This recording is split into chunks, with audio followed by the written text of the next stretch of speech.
Even a majority of people can't cancel out our rights to free speech and freedom of religion, let alone a mob that just shows up to, in a sense, terrorize us into submission. This, I think, is crossing a line.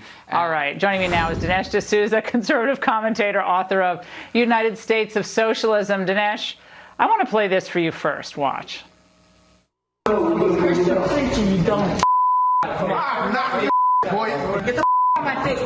Jesus loves you. Jesus so loves you. This is no house of God. I'm calling EPS on you. No justice.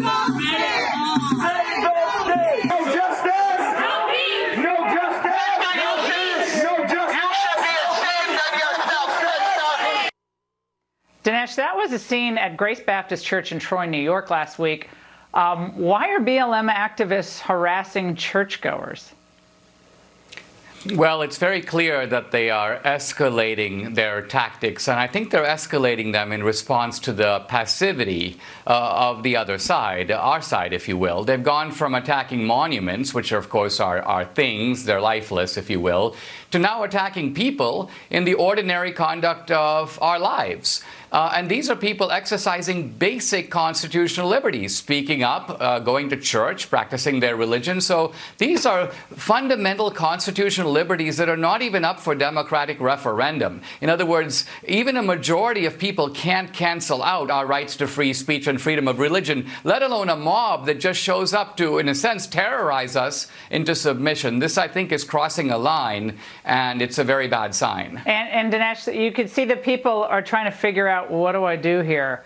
Am I going to be put in jail if I stand up for myself? If I ask a question, am I going to be called racist? So they feel like they have everybody in a box. And I guess they don't, something one of the preachers said at one point from that church was online. I mean, maybe it's just, but how can people just sit by and let this happen? Because they have, and I think you're right. It emboldens them to move to the next level of escalation. Dinesh, you've been all over the hoaxes, the race hoaxes, and tell us about what happened in Oregon, where we had another instance of someone, I guess, sending himself a racist letter to boost his political fate. Tell us about that. Well, it's very clear that what happened to Jussie Smollett and then Bubba Wallace, this is now part of you may almost call it an inglorious tradition, the tradition of the racial fake. The latest was a Democratic official who sent a racist letter, the Latino guy, to himself. The cops, of course, were alerted, the usual fanfare, the usual uproar.